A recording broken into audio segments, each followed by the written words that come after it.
Hi, Dutch football fans all over the world. It is a match reaction podcast to the Netherlands U21s reaching, surprisingly, the semi-finals of the Under-21s Euros that is held this summer. The Under-19s also had very good news, getting to their own semi-final. So we'll be reacting to both Under-21s and the Under-19s with Mike and Abdul. So we've got plenty to get into, and that was a bit of a surprise result, wasn't it, beating Portugal in the way we did? A late goal from Ernest Poku saw the win, despite going down to 10 men for most of the match in what is a tactically terrible Michael Reisiger side. They somehow managed to pull through and win. Yeah, we were criticizing the team from the beginning of the tournament, getting a point from Finland. We barely got that point, and then we lost in a very bad performance against Denmark. The only match that we were relatively good against Ukraine, so nobody expected really much from this team. And of course, this match against Portugal, we started really bad with the red card. I think it was undeserved, to be honest. I think it was very harsh. And then, of course, they got a penalty. Luckily, they wasted it. But the second half, I think, is probably the best half we've played so far in this tournament. It was we played it in a very tactical way. We played very smart, and we were very patient, just waiting for the right moment to score, and that's what we got. So 1-0 win and took us to the semi-final. So congratulations to all of us, but we are hoping for a better performance in the semi-final, really. Yeah, I was all poised, ready to come on here and slag off Michael Reisiger again and slag off other players and say how poor they've been. But yeah, you have to praise Reisiger. He got it spot on in the fact that he kept Van Bergen on and he kept Poku until the last, sort of 10, 15 minutes. And because of his pace, getting in behind, he nearly did it before he scored as well. He showed a really good bit of play. And then, yeah, when he got through, he actually showed some composure, which he doesn't always have, but yeah, he took his goal really, really well. So you got to say Reisiger got that spot on. Tactically until that point, I was questioning him because Netherlands were sitting very deep and there was no real out for them. I think that when you have midfielders who are so static, there was no real build up. Kenneth Taylor's not a dribbler; he's not going to dribble out midfield. But yeah, I think the fight that they showed the last 25 minutes was great in defence. But you have to also say that Portugal were terrible. I thought Portugal were really, really bad. And one of the players that came on who was shockingly bad was Forbes, who as you know, is an Ajax player. So yeah, and he even left one on wrench as well. So there might have been a little bit of ex-Ajax rivalry going on there. But yeah, I thought he was shockingly bad when he came on. It always seemed to be give the ball to Quenda and hope he did something. And yeah, when they got near the goal, I don't think they really troubled Roofs once. And even with the penalty, got shot against the post. So, yeah, I think that we got a bit lucky at times, but you have to say we're semi-finalists now. And I really didn't see it happening. I really did not see this coming. Yeah. I didn't see Portugal being that poor. I really didn't. And there were lots of times where the ball just went out of play or it was a poor cross. And I was just expecting a lot more. But what the Netherlands did have to deal with, I did deal with very well. I think you brought up tactics there, Abdul. For me, I still don't think it was set up in a particularly imaginative way. I think the players are there and they're playing quite well individually there today, and they know what to do. And like I said, Portugal were poor, so the Netherlands just took advantage of that. It kind of suited the players we've got, that we could dig in and get rid of threats. When we have the ball, we sometimes struggle with knowing what to do with it. I think with Manhoef on the right and it was Martz on the left after the red card, you've got two players that have experience of playing at fullback actually for parts of their career. So they're not the most attacking players then. And Valens didn't have his best game. Van Bergen was bright at top, but he was isolated for most of it. And I just really want to see Poku come on. And I'm surprised he didn't get the start given his recent form and how he's probably the better player than Manhoef, but maybe with the way that they were setting up, Manhoef seemed to work better from the get-go, more of a dribbler. Poku can carry the ball, but it's his pace that you want him for. So bringing him on late obviously worked quite well. I thought they'd bring him on a lot earlier. But regardless, anyway, Perk got the goal, and Heath Pearce has been a little bit of form now, and hopefully, I said next season he can go and do something even better than he has done, and prove some people wrong that he hasn't got an end product, because even I would say that about him at times, but he has been a bit better and got the goal today. This is a live stream, so people do comment along live if you're watching. Some comments have already rolled in. We'll talk about what you said, and if you're not watching live, put a comment down below, and we'll respond to you, get back to you. So, Abdul, Mike, what do you want to talk about? Getting into the depths of this game first. Talk about under-19s a bit later, but just focus on this game today. Two things I want to mention, or maybe three things if you allow me. Van Bommel is a very good player, and I still think the red card was harsh, but he's also very reckless. I think, I wonder where he gets that from. yeah, exactly. Well, maybe they need to talk to him more. He needs to get more experience to just cool off a little. His enthusiasm costing him a lot, really, or causing him a lot, really, wasting chances, making unnecessary fouls. But I think he will improve. He has the potential. This is number one. Number two, actually, you say that Portugal did not play well. I think they tried everything to attack in the second half, but Oranje was good in the second half. They completely closed all the gaps. Portugal barely found a place or found a space to take a shot or to do anything. They did not even have one single serious chance in the second half. We were really good defensively, and I think Reisiger is much better defensively than he is offensively. That's why when we try to attack, the defense is widely open, in the previous matches. Third thing, I think Pukios, bringing Pukios to the match was really amazing by Reisiger. He knew that Portugal is pushing and attacking. He knew there will be so much spaces in the back, and that's what he did. He brought him in and he scored the goal. So these are the main three things I wanted to talk about during for the match, really. Yeah, Poker coming on made sense with that towering defense and his pace. And in behind, playing as a winger, he can come in and play as that extra strike and cause that threat in behind. A little bit like we see sometimes with Daniel Marlin. That works really well. Van Bommel is an interesting conversation topic. That he has already come up in the comments. We'll bring up some of those, like I said. But that red card was really quite immature. And the two, you can forgive like one of those yellow cards, but if you're already on a yellow card, you don't do that tackle 2 minutes later. I don't understand why he's done that. There were enough players back. It was in his own half. Just really, really poor decision making. This is a young players tournament, but that surprised me from him. Yes. Yeah, and I think in the last game as well against Ukraine, I remember the commentator saying about Van Bommel, like, "Oh, he's really putting himself about. He's really putting himself," because he was doing the same. He just wasn't on a yellow card. He was flying into challenges. He was getting in players' faces. He seems a bit reckless, and I know that I saw something on X there on that it's been mentioned in the Dutch press that he's becoming a bit feisty, a bit more of a sort of,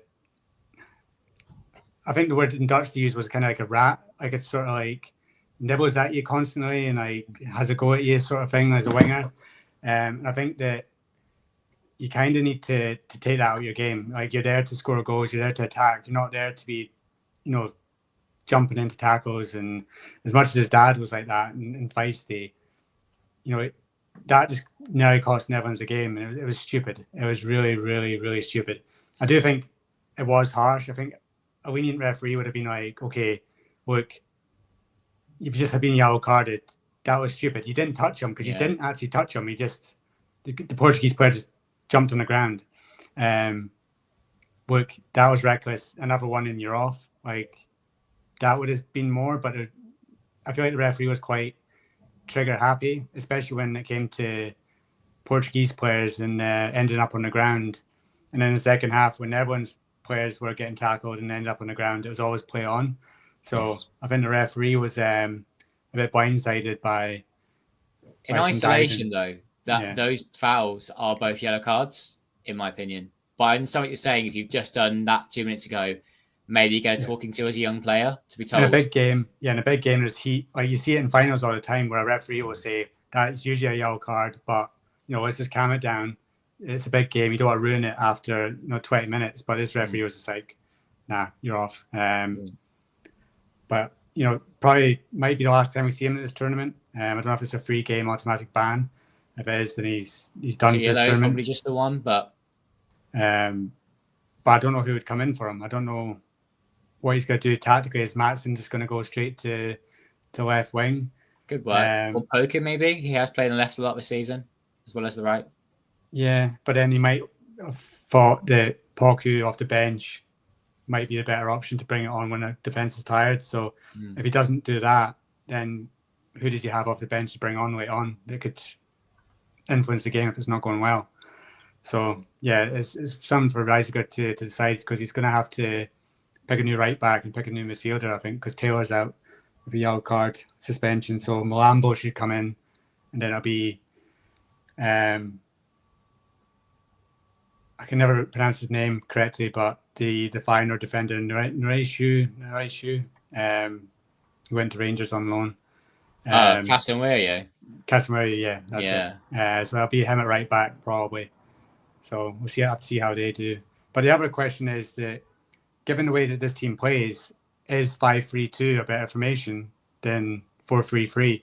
Because 4-3-3 they look poor, and then they look good when they defend and then hit on the counter. Is it not maybe, if you play against Spain, good to soak up the pressure with 5-3-2 and then hit on the break with Van Bergen and Poku for the middle? It's a good question. I love how the 5-3-2 comes to a lot of our podcasts. If I can talk about that penalty, I don't know. Am I the only one who thinks it was also questionable? I think it was a penalty. You think it was, Mike? The only thing that annoyed me was, it's the same with VAR all the time. When the referee went to the monitor, they showed him a tiny clip slowed down to showing like him hitting the ankle, and that's it. They didn't show it in like full goal. It was just basically isolated, and the referee basically made his mind up straight away. He was just like, yep, penalty. That annoys me when they don't show the clip a few times in full speed, when they just isolate it and show the image of, here's Wrench's foot, there's the ankle, and then it's a penalty. But yeah, it was reckless from Wrench. I didn't have very many kind words to say about him in the last podcast that me and Michael did, but yeah, I think that was stupid. But I have to say, I'll give him his due. For the last 20 minutes, he blocked everything that came anywhere near the box. So I think he did well the last 20 minutes. Okay. Speaking of the coaches of under 19 and 21, I think Reisiger should not think about attacking in the next match. He should play defensively, maybe, with being patient again, with having composure, and then maybe we can win. I don't think he has a good mentality to attack. Maybe because he was a defender after all. So I'm not really sure. Because the second half was really good. I haven't seen Oranje playing like this, one player down, even for the first team. I've never seen Oranje with one player down and playing this quietly, this calmly, waiting for the right chance to score. It was really impressive. Yeah, against Spain or England, that could be a way around it, by switching up to those different tactics. And there's a few decent players that can come in as well. Yeah.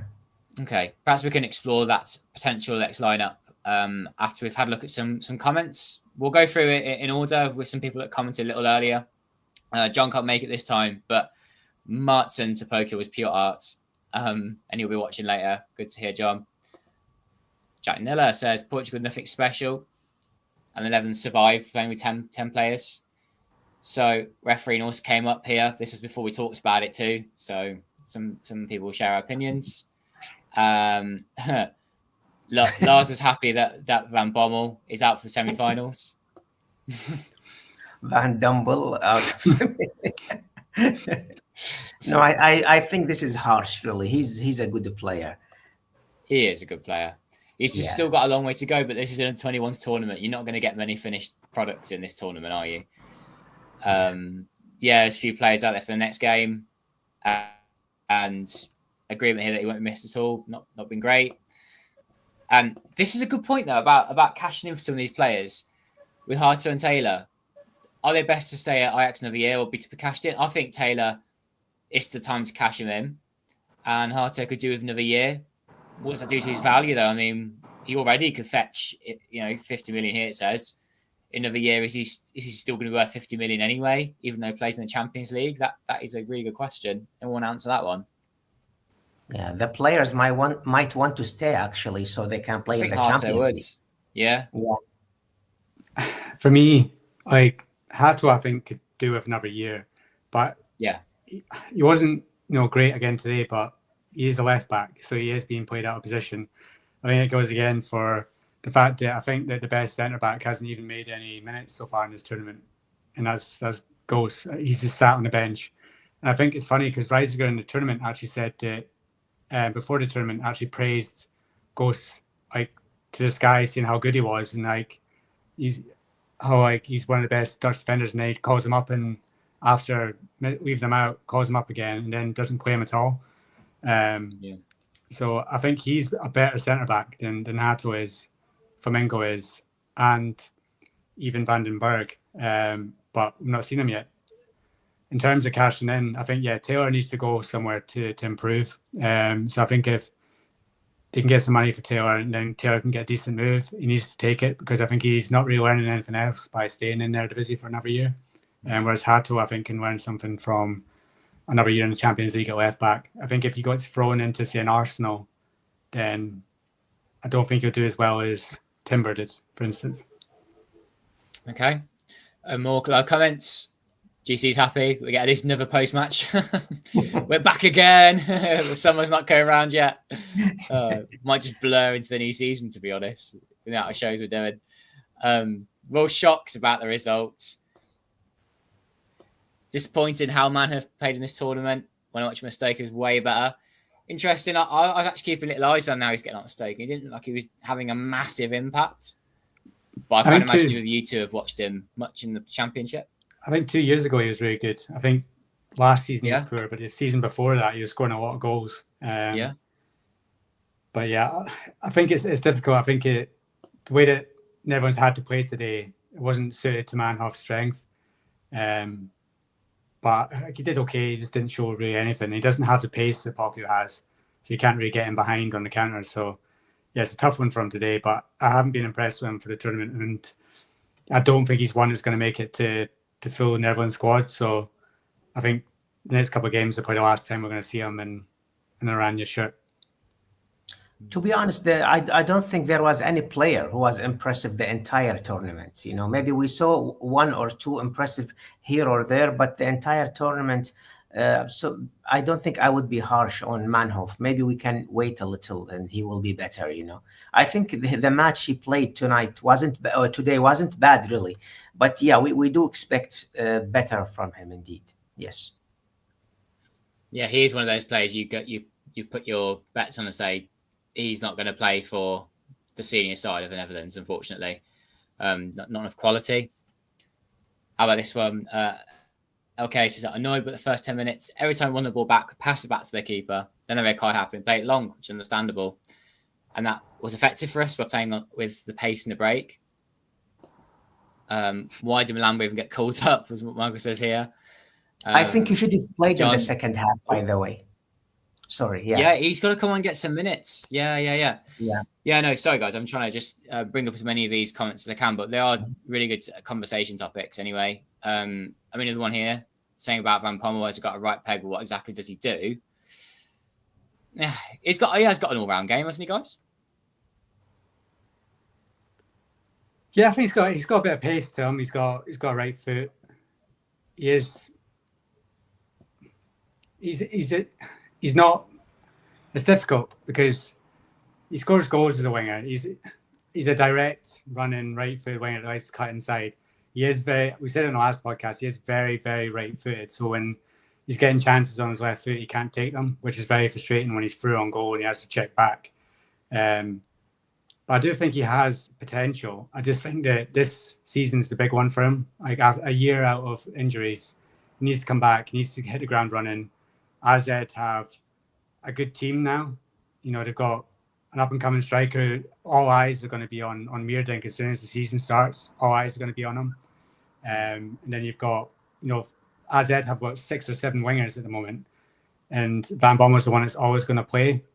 So he needs to turn up. He needs to have it this year to show that he is capable of making that next step, because he has the potential to be somebody like Cody Gakpo. He's a similar sort of winger. He can be like that. He just needs to step it up.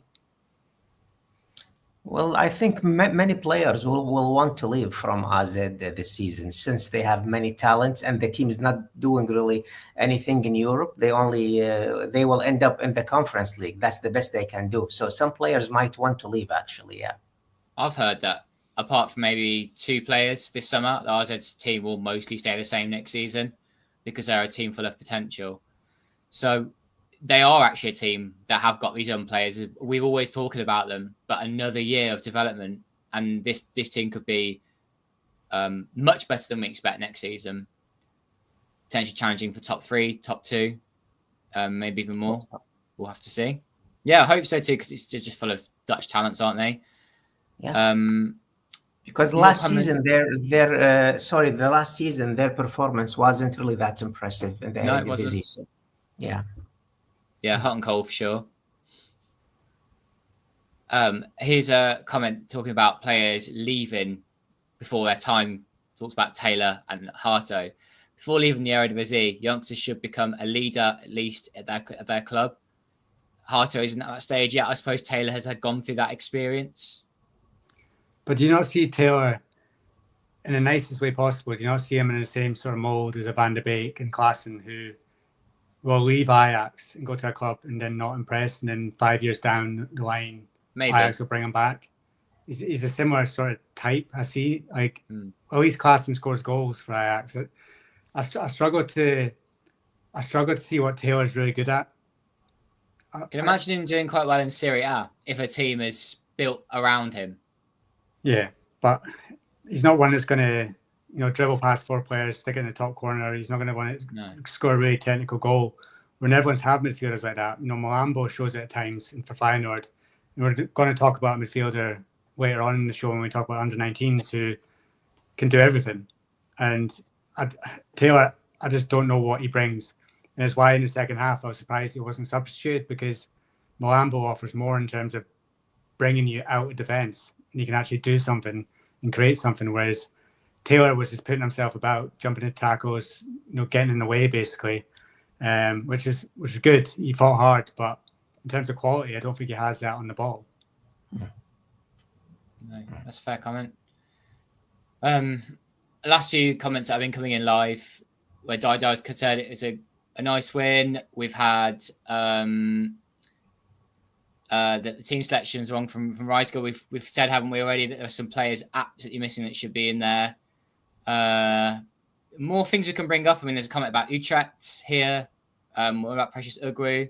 To bring those two, and then we can move on to maybe the under-19. So Utrecht transfer news. Yeah, they've made some more midfielder signings. They love their midfielders at Utrecht. Hopefully they can do something in Europe. Their qualifiers for Utrecht and AZ are not far away, in 3 or 4 weeks actually. So something to look forward to that start of the season already. And Precious, I've not seen which team he's joining. Have you heard this rumour, Mike? I've not, because he's one of the players that's been impressive for the under-19s, so I didn't realise he was leaving Ajax. I've not seen anything for that, no. And Mousedown says it was a very welcome surprise. The future's looking good for Oranje. Yeah, so with both the under-21s and under-19s in the semi-finals, these are looking good. Under-21s, we kind of doubted the quality of the tactics and the manager. Players look okay, but some glaring omissions from the squad itself. One more thing before moving on. With the next game then being against either Spain or England, I think most of us here on the podcast, maybe those that are listening now, they might be about to go and watch that. Against them, tough team. Which players are you going to be bringing in? For me, Malambo's in that midfield. He's a must. I don't want this to happen. Does Van Brederode come and play in the left wing, because he's had some minutes there already in this tournament? I think, me personally, I'd like to see Poku play from the start. If not, then a Martin on the left wing could be an option, and then put in at left back, say maybe Maya, or let's go wild. I mean, it's what I want to see, not what the manager's actually going to do. does Hart go to left back and we see Goes come in, but they need a right back. So what are the other options? Can Van den Berg play at right back? I'm not sure about that. And then Goes come in at centre back to replace French. Yeah, it's nice options to have there. What do you two think? You should be the coach, Michael. Your options were really good. I like your options, but I think Pukio should start, really. I think he should be a starter in this match. Milambo should be a starter in this match. Yeah, that's what I can think of right now. Yeah, these two at least should be starters next match. Yeah. I agree. The other one that's a question mark for me is Valente from the start. I'm amazed so far that we've not seen any of Banzuzi from the bench, from anything at all. I think with Milambo in there, with Flamingo in there, bringing Banzuzi in might be good as well, just for a bit of power from midfield. Give Valente a rest and bring him on for the second half. I'd kind of like to see that, just for something a bit different in the middle. I love Valente. I think he's got a huge future, but I want to see Banzuzi. I've been calling for it all tournament. I'm shocked he hasn't played yet. So I want to see him in there, give him some minutes. But Van Bergen needs to start up front. He was really good today with no service. I thought every single time he got played long term, even though he's a small guy, he was winning the duels. He was doing really well holding it up. So, yeah, I think he's earned his place as a starting striker going forward. Yeah. Well, we also need to consider that not the best team always wins. You know, Portugal before this match, they did not concede any goal really, and they had the strongest. Forwards, scoring 9 goals with Germany. They are the only teams who scored 9 goals. But we scored today 1 goal and we won. So we can do the same against Spain. The team is still not convincing. I think we all agree on this. And the team is probably not as strong as Spain. I don't really know much about England. I haven't watched them in this tournament. But talking about Spain, if they win, we can still beat them if we play with patience and with composure again. Yeah. And they beat England in a friendly before the tournament, so they've shown that they can do that with these sort of players. And I don't think England's as full strength as they could have been. I think that some players were left behind and some players asked not to be part of the squad, so like Liam Delap, etc., is playing for Chelsea instead of under-21. So I don't think the English ones are as strong as it could be. But I've not seen much of Spain in this tournament yet. I don't know how good they are. There's an England fan actually watching right now saying that there's another semi-final rematch potentially on the cards here. With some stats of how they're getting on. So doing well in this tournament. Let's go on to, I'm sure his fan would like to hear it, the under-19s and how the Netherlands beat England under-19s 4-2 in their quarterfinal, having then a match with Romania in the semi-finals.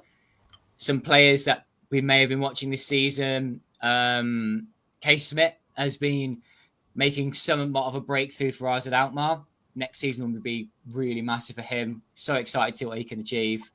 Javai Reid, the final right back, is quite a key player for them. Yuri Hirkens plays in the Czech Republic. And Matt Rutz is left back, player for Twente. I mean, we more probably recognise some other names there too. I mean, Vennegoor of Hesselink, that's, yes, his son. Zabkina Redmonds scored a couple of goals and has moved to Villa this summer from Feyenoord. He had a couple of games, didn't he, this season. And Tigo Land, who's a player we always want to see in the Pearson midfield, getting some minutes, but it hasn't really had much of a chance yet. There are some others too. I mean, DC Janssen, there's an interview with him up on our Football-Oranje YouTube channel. You can go and check that out. And then just if you know Dutch players, you know some of the names that are there. But this team looks full of promise, and we are way more confident with them in their own tournament, their own Euros. And yes, absolutely, Case Smith hype. He does have potential. Not saying like he's always going to be a golden boy, but has the potential to be someone very important for the Netherlands in the future. Yes. Oranje under-19 impressed everyone. When we saw the group, Germany, England, nobody expected the team really to compete or to qualify maybe.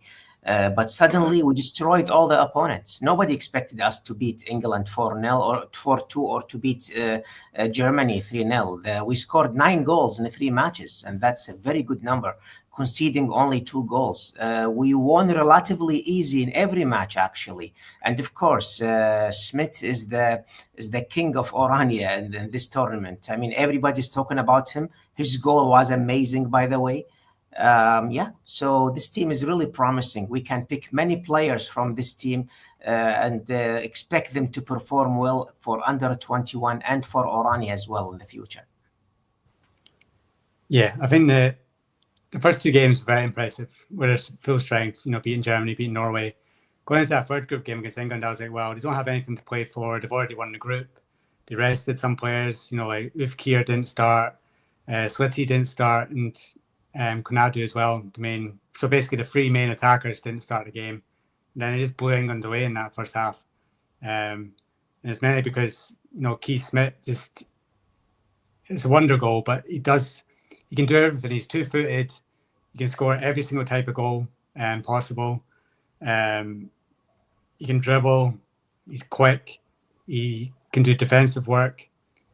He's the closest Netherlands have right now to having like a breakthrough sort of wonder kid if he develops into sort of this player that we know he can be if he does it for AZ. There's not really anyone, any age level that we're looking at going, oh, he looks like a future superstar, except for him.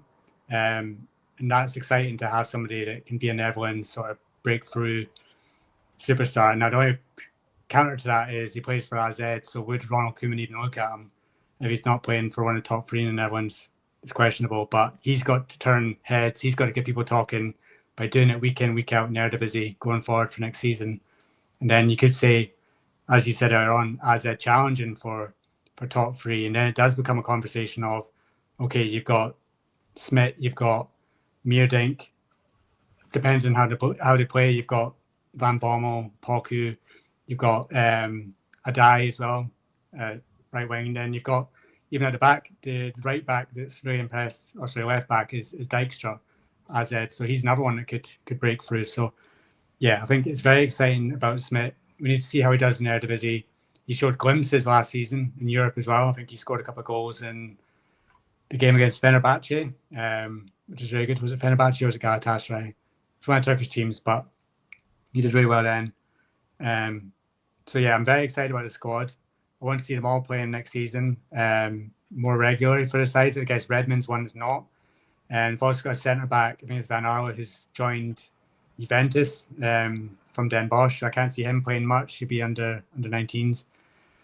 And yeah, it's exciting. And this is the group that's then going to become the under 21s. And you have to say that this team looks a lot more together than the under 21s does and plays a lot better football. So going forward, when it comes to qualifying for the Olympics, it'll be these players that need to do it. And, that's more exciting than the current crop trying to do it anyway. Abdul, who excites you from this crop of the under-19s?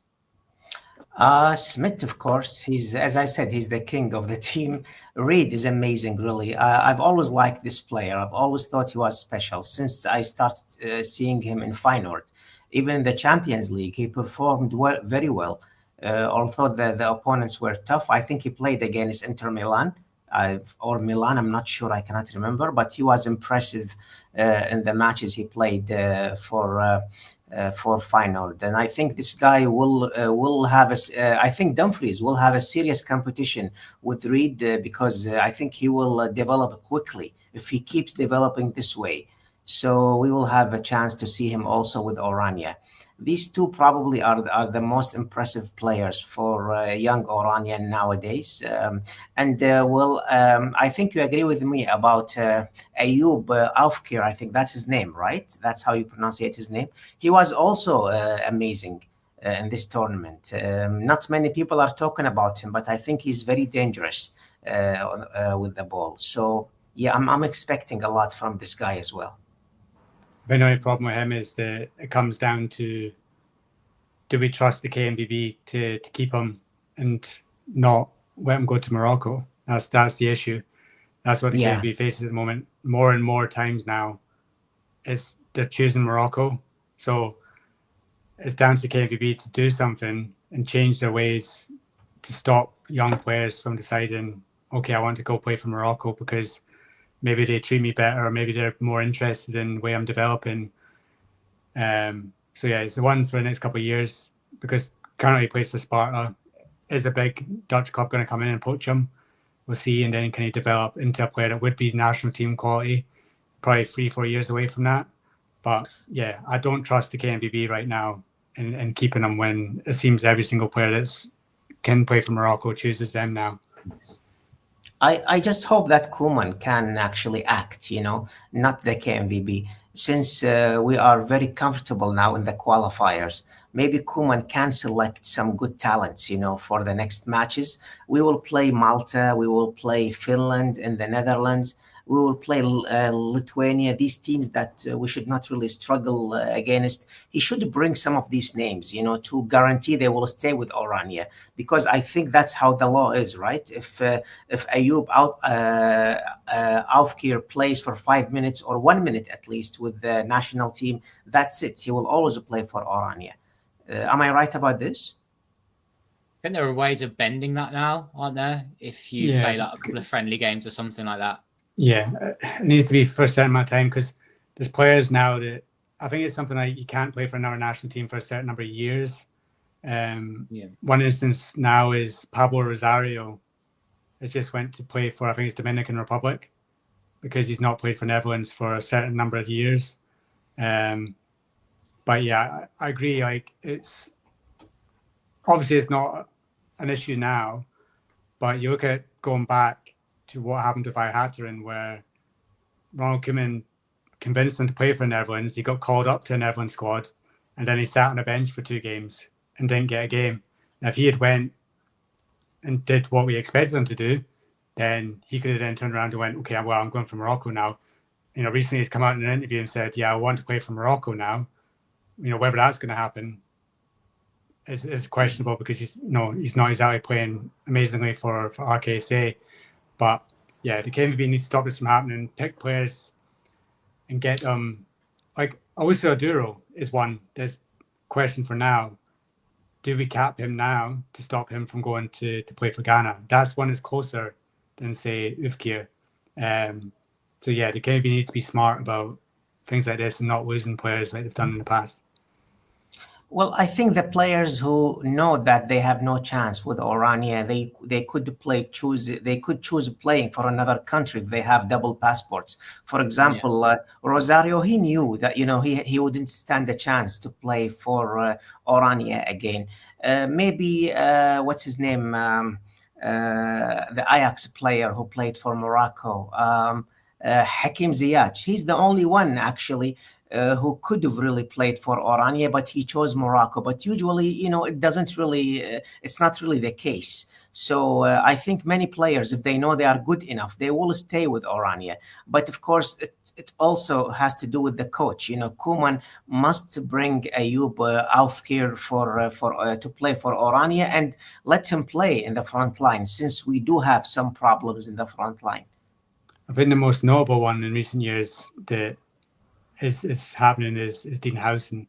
I don't think, there's obviously other things that are going on there. But yeah, he was Netherlands all the way through until he suddenly turned to Spain. And he's actually very, when people try and speak to him in Dutch now, he's actually I've heard he's very frosty to journalists to try and speak to him. Dutch, and he decides to wear number 14, didn't he, when he played for Spain? So he's doing it on purpose. He's fallen out with someone, hasn't he? Yeah.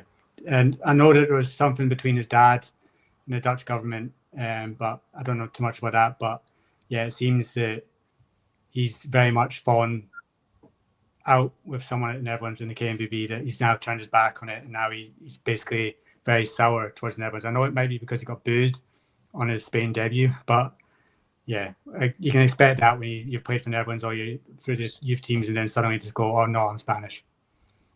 I booed him behind the TV, so yeah. Well, of course. I mean, you can expect that from the fans, and you don't really blame them, because he's obviously he was supposed to play for Oranje, but suddenly he started pretty much dissing the team. Not saying that directly, but by saying how proud he is to choose playing for Spain and all that. But again, these incidents are rare. We can only think of him and Hakim Ziyech now. So most players with potential, I think they will choose Oranje, or at least I hope so. Yeah, really good points. And this one too, with the Eredivisie creating lots of players for other countries too now. Those dual nationalities have come in benefit of the Netherlands in the past. And that proud kind of heritage, has worked both ways. So, and then players have got another country they can play for if they aren't good enough in the Netherlands.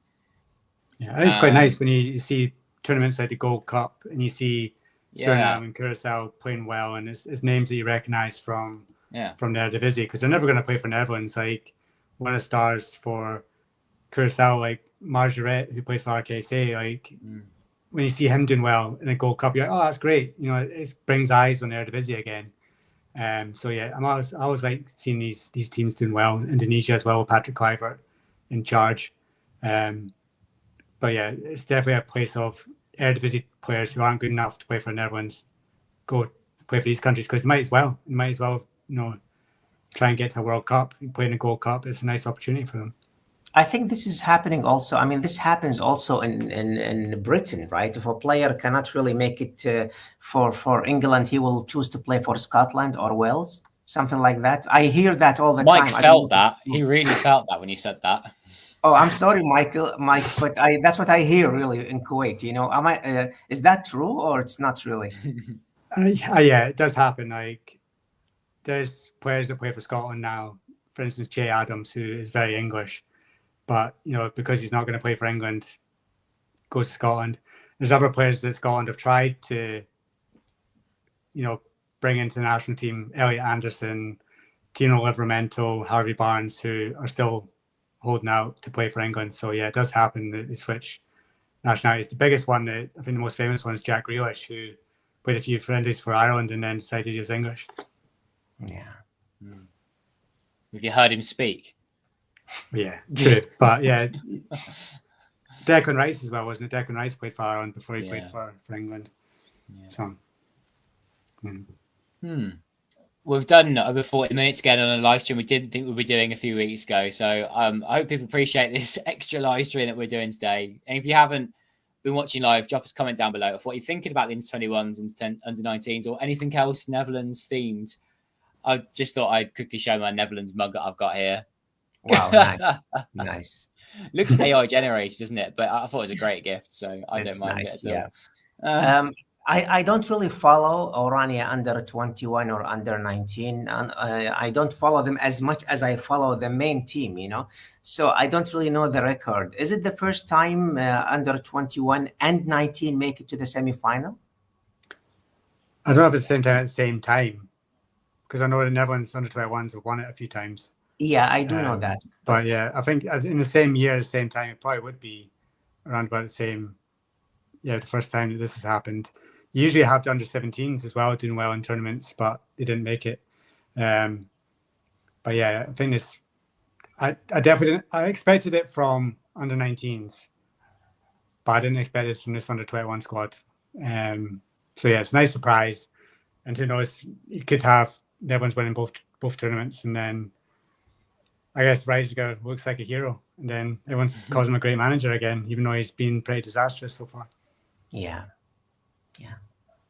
Then he'll get a managerial job in the Eredivisie, stink the place up, and he'll go back down the ladder again. I think the under-19 coach, Peter van der Ven, we spoke about him on the last one. Yeah. He's leaving the KNVB, so I think if you're an Eredivisie coach, you should be looking at him because he's doing a great job with the talents there. We'll wrap up, shall we, today? Thanks everyone for joining us, live or not live, and just talking to us about the under-19s and under-21s. We'll do a quick shout out for our Football-Oranje merch. Still the same as usual. I don't know if we've done this the past couple of pods, but we have Football-Oranje scarves. If you want to support what we do at Football-Oranje and keep us going, we are struggling with the hike in price of StreamYards to do these live streams. They've gone up in price, so we thought we'd give something back to you as also as a way of you being able to support us. I will show you again the Football-Oranje scarf. Here it is. It's available anywhere in the world you want it, whether you're watching or listening to this podcast. And there's a link down in the YouTube description. This to on display in the background. If you want to get yourself one, the link is there. And thank you if you've already bought yourself one. And if it's on display, you can send us a picture. We'd love to share a few of those pictures of where people have got them up at home. I agree. Okay, I think the under-19s will win their competition. The under-21s might come up a cropper in the next one. Well, we thought they'd get knocked out today, so who knows, I guess. Yeah. Well, we'll be back anyway. I think we've kind of made this agreement now to people watching that we'll do every single under-21s match, a live stream after it. But the under-19 seemed to be the one there is more like enthusiasm and excitement. But I don't think I can do a live stream after that one as well. But by the time we do the next under-21 stream, the under-19s will have played, and we can talk about both of the semi-finals and see how they've gotten on. Anything else you guys want to bring up before we end the stream? Sorry, go ahead. No, it's okay, Mike. Go.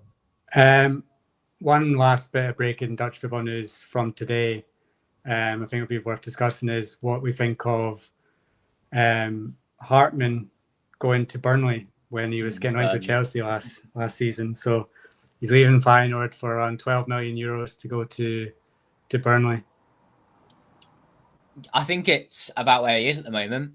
If he stays at Feyenoord and he knows he's the first choice left back, which I don't think he is really, he's not sure of it at all, then it'd be no brainer to stay. But since he's not guaranteed of that, he needs to get games and minutes. It makes sense financially for him. Him also makes sense if he gets a long contract. That's a lot of money that he won't be getting at Feyenoord. But you're likely to get, I mean, I don't know, do I, with Burnley, but you're likely to get relegated and then you're in the Championship, and that's not what he wants for his career either.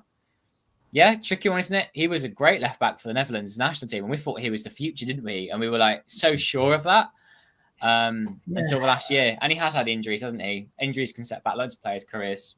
I think that's all it is, really. That's all it is to it. It's injuries.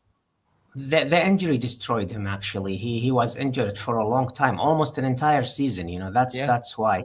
But I think it's better for him to leave if he's not the first choice, really. Maybe he can, rebuild his career from Burnley. And hoping the team doesn't really relegate, with having some Dutch players this coming season. And about the Euro for under 21 and 19, I think, and I hope we see more surprises. Holland was the underdog the entire tournament, especially for under 21. Nobody expected the team to perform well, especially after the first match. But then we suddenly showed some character and defeated Portugal. So maybe we can do the same against England or Spain. I really hope we do. For Oranje under 19, the team is very confident. But, these kinds of performances really scare me because I've seen how Oranje performed well in many tournaments and the team suddenly collapses. We've seen that with the main team in Euro 2008, in many other competitions, So I hope this will not be the case. I hope the team will stay confident. They have all what it takes to win it, and I hope they do, really.